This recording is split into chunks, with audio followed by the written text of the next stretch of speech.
नमस्कार विद्यार्थियों, आज हम जो भाषा के कौशलों के बारे में अध्ययन कर रहे हैं उसमें जो पॉइंट है आज का वो है लेखन कौशल। ज़िंदगी के पड़ाव में ऐसा कहा जाता है कि हमारे पास कहीं कितना भी नॉलेज क्यों न हो, लेकिन कुछ एग्ज़ाम्स ऐसी होती हैं जहाँ पर आपका जो लेखन वाला जो परफॉर्मेंस होता है वो जो है आपको आगे की तरफ बढ़ाता हुआ दिखाई देता है, या वो जो है आपको आगे की तरफ ले जाता है कि हाँ इस एग्ज़ाम में जो है हमको यहाँ पर कैसे आगे की तरफ बढ़ना है। इसमें जब अगर हम यहाँ पर लेखन कौशल की अगर बात करें तो इसमें सबसे पहले बात आती है परिभाषा की। तो परिभाषाओं के कॉन्टेक्स्ट में ये कहा जाता है कि जो भी हमारे पास भाव होते हैं, जो भी हमारे पास यहाँ पर विचार होते हैं, इन भावों और विचारों को व्यवस्थित तरीके से लिखित रूप देना ही लेखन कौशल कहलाता है। एक शब्द यहाँ पर जो हमारे पास आता हुआ दिखाई दिया, वो टाइटल यहाँ क्या है, तो वो है हमारे पास यहाँ पर व्यवस्थित रूप देना। तो जब व्यवस्थित रूप देने की बात आती है तो इसका मतलब है कि लेखन के दौरान बहुत सारी चीज़ें ऐसी होती है कि आपके द्वारा जो लिखा गया पॉइंट है ऐसा होना चाहिए कि वो सामने वाले व्यक्ति से, एग्जामिनर से, जो आपकी कॉपी को देख रहा हो, चेक कर रहा हो, उससे जो है वो प्रॉपर तरीके से संवाद कर सके। तब तो जो है वो आपका लिखने का मतलब रह जाता है। यदि आपने वो काम नहीं किया तो फिर जो है उसका कोई यहाँ पर आधार नहीं रह जाता। तो इसी कड़ी में आपके पास यहाँ पर जो परिभाषा है उसमें उसने सिंपल कहा कि जो भी हमारे अंदर भावनाएं हैं, जो भी हमारे पास यहाँ पर विचार हैं, और इन भावनाओं को, इन विचारों को कैसे रवाना करना पड़ेगा, तो उसने कहा कि हमको जो है यहाँ पर व्यवस्थित तरीके से रवाना करना पड़ेगा। उसको जिस बात से न जानते हैं वो कहलाता हमारे पास लेखन कौशल। फिर बात आई यहाँ पर लिखित अभिव्यक्ति। तो लिखित अभिव्यक्ति भी जो है वो आपके पास वहां पर उसी का हिस्सा है कि जब अपनी बात या अपने विचारों को किसी व्यक्ति के द्वारा लिखकर व्यक्त किया जाता है तो उसको हम यहाँ पर जिस नाम से जानते हैं वो क्या कहलाता है, तो उसको हम यहाँ पर अभिव्यक्ति के नाम से जानते हैं। अब यहाँ पर यह है कि लेखन की कुशलता का मूल्यांकन कि वास्तव में जो है वो हमको यहाँ पर लेखन का कार्य करते आता है नहीं आता है। तो सबसे पहले उसने कहा कि लेखन कौशलता के लिए जो बालक होता है ये अपनी जो रचना होती है, जो लिखना चाहता है, रचना या लेखन, जो रचना करना चाहता है, जो लिखना चाहता है, जो लेखन करना चाहता है, उसमें यहाँ पर प्रॉपर तरीके से संक्षिप्तता ला सकता है और उसको ये समझ में आने लगता है कि हाँ अब मेरे द्वारा यदि ये बातें यहाँ पर लिखी जाती है, बताई जाती है, तो इसका बढ़िया और शानदार वाला इफेक्ट पड़ता हुआ दिखाई देगा।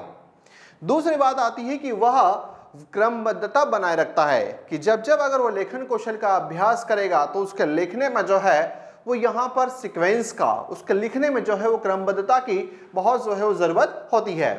फिर यहाँ पर वह अपनी बात को सरल और सहज तरीके से, लेकिन जहाँ ज़रूरत हो वहाँ आवश्यकता अनुसार लाक्षणिक बातों का, अर्थात वो अपने वहाँ पर सिस्टम में मुहावरों का जो है बढ़िया तरीके से, लोकोक्तियों का बढ़िया तरीके से प्रयोग करता हुआ दिखाई दे सकता है। फिर जब बात आती है तो उसने कहा कि इसके साथ साथ में लेखन कौशल में उसका मूल्यांकन कैसे किया जाए, तो उसने कहा कि उसके द्वारा जो लिखी गई बातें हैं उसमें वहाँ पर व्याकरण का ध्यान रखा गया नहीं है, वो व्याकरण सम्मत है या नहीं है, उस बात को लेकर भी जो है इसमें यहाँ पर ध्यान दिया जाता है। फिर उसके बाद में हमारे पास जब बात आती है तो वहाँ पर लेखन कौशल के अंदर एक इस बात को भी ध्यान रखना पड़ता है कि कितना जो है उसने वहाँ पर उसमें शुद्धता का ध्यान रखा है नहीं है, शुद्ध वर्तनी का प्रयोग किया नहीं किया है। इस दृष्टि से जो है हम इसका मूल्यांकन कर लेते हैं। अपने लिए यहाँ पर एक प्रश्न छोटा सा ये आ सकता है कि किसी बच्चे की लेखन की कुशलता का मूल्यांकन में निम्नलिखित में से किसकी ज़रूरत है। जब अगर आपके पास यहाँ पर इनमें से कोई पॉइंट आते हैं, जनरल आपका व्यू बनता है, उसके आधार पर कोई पॉइंट आते हैं, तो आप ये कह सकते हैं कि हाँ इन पॉइंट की जो है इसमें आवश्यकता महसूस होती हुई दिखाई देती है। अब हम यहाँ से आगे बढ़ते हैं और उसमें बात आती है कि जो लेखन कौशल है, इस लेखन कौशल के अंतर्गत कौन कौन सी मुख्य रूप से विधियाँ आती है, जिसमें हमारे पास सबसे पहला नाम है जैकटॉट विधि। अब यहाँ पर जेक, इसका मतलब है कि ये जेक के रूप में एक अध्यापक के द्वारा यहाँ पर लाइन विद्यार्थियों को सुना दी गई और उन्हें जो है यहाँ पर लाइन ये सुनाई कि भारत मेरा प्यारा देश है। अब यहाँ पर जैसे ही इस विद्यार्थी के द्वारा इस लाइन को सुना गया, इस जेक को सुना गया, इस टॉट को जो है, जो टॉट किया उसको सुना गया, अब यहाँ पर बिना कहीं देखे विद्यार्थी जब इसको लिखने का प्रयास करता है और विद्यार्थी के द्वारा जो लिखा गया जो सेंटेंस है वो आपके पास ये है। अब यहाँ पर विद्यार्थी ने सेंटेंस लिखा तो क्या इस सेंटेंस में यहां पर कोई गलती है? क्या इस सेंटेंस में यहां पर किसी प्रकार की कोई गलती है? आंसर है कि हां। आप में से अधिकतर लोगों का जवाब आ रहा है कि हां इसमें गलती है। इसका मतलब है कि इसमें अगर कोई गलती है तो वो टाइटल हमारे पास यहां पर त्रुटि है, या फिर जो है इसका मतलब है वो हमारे पास यहां पर अशुद्धि है। तो इसका मीनिंग या मतलब ये होता हुआ दिखाई दिया कि ज़ेकटाट विधि का उपयोग उस समय किया जाता है जब मुख्य रूप से हमको यहां पर विद्यार्थियों के द्वारा जो अध्यापक के कहने के बाद में उस सेंटेंस को जो है वापस लिखा जाता है और उसमें उसके द्वारा कोई गलतियां की जाती है, तब जो है हम यहां पर इस ज़ेकटाट विधि का प्रयोग करते हुए दिखाई देते हैं। या ज़ेकटाट विधि का जो मुख्य काम है वो मुख्य काम क्या है? तो उसने कहा कि यहां पर अशुद्धियों का शोधन करना, कि जो अध्यापक के द्वारा बोला गया उसमें कहीं किसी प्रकार की कोई गलती तो नहीं रह गई है, तो उसको दूर करने के लिए यहां पर जिस प्रकार की विधि उपयोग में लाई जाती है उसको हम यहां पर जिस नाम से जानते हैं वो कहलाती है ज़ेकटाट विधि। और यहां पर गलती क्या है? तो वो हमारे पास यहां पर जो है प्यारा की बजाय उसने जो शब्द लिख दिया वो है आपके पास यहां पर प्यार। फिर यहां से जब आगे चले तो नाम आया पेस्टोलॉजी की रचनात्मक विधि। तो पहला तो अपने आप में प्रश्न यही हो गया कि रचनात्मक विधि के जन्मदाता कौन है? तो हम इसमें यहां पर कहते हैं कि ये पेस्टोलॉजी इसके जन्मदाता हैं। अगर पेस्टोलॉजी है तो इसमें वो क्या कहना चाहते हैं? तो उन्होंने यहां पर कहा इसमें जो कीवर्ड है वो है आपके पास यहां पर रेखाओं तथा वृत्तों का निर्माण करना सिखाया जाता है। अगर मान लो मेरे पास यहां पर यह है कि मेरे को इसका जो है इसको नॉलेज देना है, तो मैं पहले बच्चे से ये अपेक्षा करता हूं कि इस प्रकार की लाइन खींच ले। मैं बच्चे से जो है यहां पर ऐसी 50 लाइन खिंचवाना चाहता हूं। फिर मैं यहां पर जो है इसमें ये चाहता हूं कि बच्चा जो है वो इस प्रकार की लाइन यहां पर खींचना सीख जाए। फिर मैं ये चाहता हूं कि बच्चा जो है वो इस प्रकार का जो है वो अर्धवृत्त कहीं ना कहीं बनाना सीख जाए। फिर मैं ये चाहता हूं कि बच्चा जो है वो इस प्रकार का जो है कोई ना कोई बातें इसमें यहां पर वो सीखता हुआ दिखाई दे। जब अगर ये सब सारी बातें सीख लेगा तो सबसे पहले मैंने उसको ये सिखाया, फिर उसके बाद में मैंने इसको यहाँ पर ये सिखाया, फिर मैंने ये सिखाया और फिर मैंने जो है वो यहाँ पर ये सिखाया। तो मैं यहाँ पर ये चाहता था कि बच्चा जो है एक रचना कर ले। ये पेस्टोलॉजी कहता है कि बच्चा एक रचना कर ले।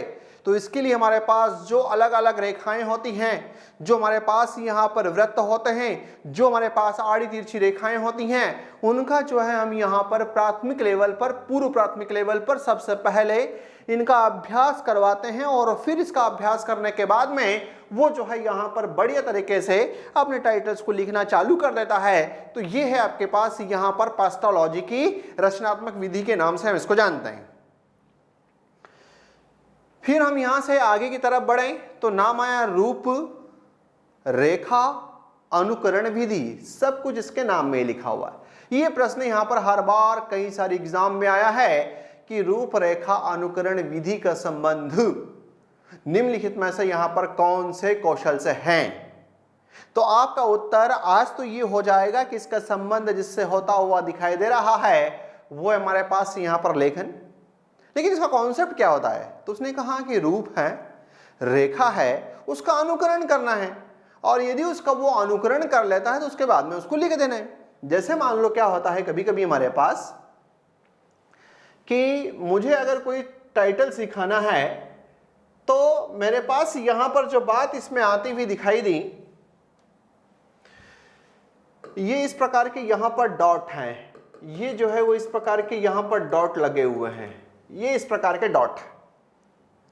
जब इस प्रकार के अगर मेरे पास यहां पर डॉट हैं तो इसमें ये कहा जाता है या तो ये तरीका है या फिर मेरे पास यहां पर क्या है, इस प्रकार की जो है वो थोड़ी थोड़ी लंबी लंबी लाइनें हैं। ये जो है मेरे पास यहां पर लंबी लंबी लाइनें हैं इस प्रकार की, ठीक है। अब इसमें यहां पर हम ये कहते हैं कि बच्चे से कहते हैं कि बेटा पहले इस पर लाइन घुमा, फिर जो है वो यहां से इस पर चल, फिर इस पर चल और फिर इस पर चल। उसी प्रकार से अगर हमारे पास यहां पर यह है तो पहले हमने कहा इस पर लाइन घुमाओ, फिर जो है वो यहां से इस पर चलो, फिर यहां से ऐसे चलो, फिर ये जो है आ जाओ।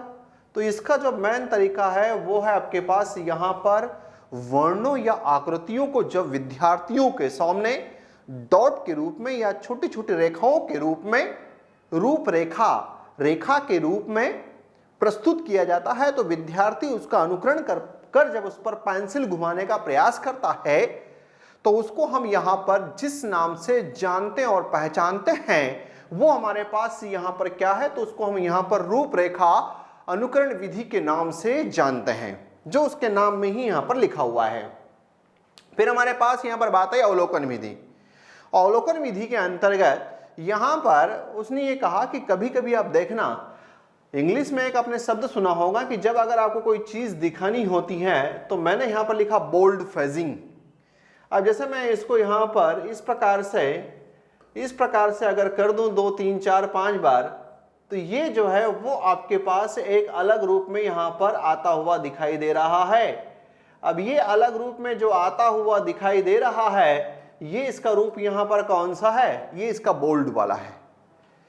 तो अवलोकन विधि में यहां पर जैसे हमारे पास ये है, मान लो कि हमने कहा क बोल्ड फेजिंग है, तो विद्यार्थी से कहा जाता है कि बेटा ये बोल्ड फेजिंग को देख, ये मोटी आकृति को देख और उस मोटी आकृति के अनुसार जो है वो लिखने का प्रयास कर। तो जब अगर यहां पर वो काम करता हुआ दिखाई देगा तो वो टाइटल आपके पास यहां पर होगा कौन सा, तो उसने कहा कि ये हमारे पास अवलोकन वाला पॉइंट होगा। और यहां पर नाम आया कि वर्क बुक में जब अगर हमको यहां पर सुंदर जब कोई बात अगर लिखवानी होती है, लिखनी होती है, तो उसके लिए कहीं ना कहीं हम इसका उपयोग करते हुए दिखाई देते हैं। ठीक है, तो नाम जो आपके पास यहां पर आता हुआ दिखाई दिया अवलोकन विधि में, आपका जो है ट्रिक पॉइंट आपके पास यहां पर क्या है, तो आपका ट्रिक पॉइंट है कि उसमें जो मोटी आकृतियां होती हैं उनको बकायदा वो अवलोकन करता है और उसके हिसाब से जस्ट उसके नीचे लिखना होता है। तो उसको हम यहां पर जिस नाम से जानते हैं और पहचानते हैं वो क्या कहला है, अवलोकन विधि। फिर यहां से हमारे पास मॉन्टेसरी विधि, ये कल भी नाम आया था या अगले की भी किसी लेक्चर में आया था। मॉन्टेसरी विधि यहां भी है, क्योंकि कभी कभी कुछ चीजें ऐसी होती है कि वो जरूरी नहीं है कि वो केवल एक के अंदर ही काउंट होगी। तो यहां पर आपके पास जो मारिया मॉन्टेसरी वाला जो कॉन्सेप्ट है, वही बात जो हमने पहले डिस्कस करी थी कि इस विधि में अध्यापक लकड़ी या प्लास्टिक की आकृतियों को वर्णों को काम में लेता है। विद्यार्थी उन आकृतियों के ब्लॉक्स के अंदर पेंसिल या चौक या उंगली घुमाकर उसी आकृति की बनावट का अनुभव करता हुआ दिखाई देता है। जैसे मान लो मेरे पास यहाँ है, ये अगर कोई बना हुआ लेटर है तो मैंने ये करा, फिर यहाँ पर ये घुमाया, फिर ऐसा करा और फिर जो है मैंने यहाँ पर ये घुमाया। जब मेरे पास अगर यहाँ पर इस प्रकार की अगर कोई आकृति है, तो मैं यहाँ पर इस प्रकार की आकृति में बच्चे से ये कहूँगा कि चल बच्चे यहाँ से जो है उसको इसको घुमाओ इस प्रकार से, तो इस प्रकार से वो कहीं ना कहीं घुमाता हुआ दिखाई देगा। तो ये जब आपके पास यहाँ पर आता है, तो उन्होंने कहा कि जो भी प्लास्टिक या लकड़ी के जो गत्ते होते हैं और उन गत्तों को जब घुमाने की बात आती हुई दिखाई देती है, तो उसको हम जिस नाम से जानते हैं वो हमारे पास यहाँ पर मॉन्टेसरी वाला मेथड, जो कहीं ना कहीं खेल विधि के सिद्धांत पर आधारित है। और इसकी सबसे बड़ी बात ये कि इसमें बालक जो है वो ऑल टाइम एक्टिवनेस में रहता है, क्योंकि उसको यहाँ पर इस प्रकार की जो डिफरेंट आकृतियां होती हैं उसमें उसको पेंसिल घुमाने में बड़ा ही मजा आता हुआ दिखाई देता है। फिर यहां से आगे की तरफ अगर चले तो नाम ही आ गया स्वतंत्र लेखन विधि। नाम ही है जो स्वतंत्र लेखन विधि, इसका मतलब है किसी प्रकार की कोई दिक्कत नहीं है। तो उसने कहा छात्र बिना नकल या देखकर वर्णों की जो मानसिक आकृतियां हैं उसको जो है अपने यहां पर मस्तिष्क में बनाने का प्रयास करता है। जो भी यहां पर उसके सामने कंटेंट होता है वो बिना इधर उधर देखे, बिना इधर उधर नकल करे, बिना इधर उधर जो है वो अनुकरण करते हुए यहाँ पर आकृतियों के मानसिक प्रतिबिंब अपने दिमाग के अंदर बनाता हुआ दिखाई देता है। ठीक है, तो उस बात को हम यहाँ पर जिस नाम से जानते हैं वो कहलाता है आपके पास यहाँ पर स्वतंत्र लेखन विधि के नाम से जानते हैं। फिर आया अक्षरों का ध्वन्यात्मक विश्लेषण। यहां हमारे पास जो बात आई वो टाइटल आया आपके पास यहाँ पर ध्वनि, और जब अगर हमारे पास यहां पर आया तो पीछे की तरफ हमारे पास टाइटल है वो है आत्मक। तो उसने कहा कि ये कैसा है, तो उन्होंने कहा कि गत्तों पर जो लकड़ी के जो टुकड़े होते हैं, गत्ते होते हैं, उन पर अंगुली फेरने के साथ साथ उन अक्षरों की ध्वनियों का उच्चारण भी करता है। मारिया मॉन्टेसरी का अगर ये टाइटल है तो उसने कहा कि जब अगर इस पर उंगली घुमा रहा है, जब इस पर बेटा पेंसिल अगर घुमा रहा है तो यहां पर बोलेगा क, यहां पर जो है वो बार बार इस प्रकार का उच्चारण करेगा क। तो इसका मतलब ध्वनि, अक्षरों का ध्वन्यात्मक ध्वनि साउंड निकलना चाहिए कहीं ना कहीं बाहर। तो जब उन आकृतियों पर ये अपना पेन पेंसिल उंगली जब घुमा रहा है और उसके साथ साथ में जब वो उच्चारण करता है तो उसकी इमेज जो है उसके यहां पर मेंटल पावर में बहुत तेज गति से बनती हुई दिखाई देती है, तो उसको हम यहां पर अक्षरों के ध्वन्यात्मक विश्लेषण के नाम से जानते हैं। ठीक, तो आज जो है लेखन कौशल का ये टाइटल और इसको हम यहीं पर विराम देंगे। जय हिंद।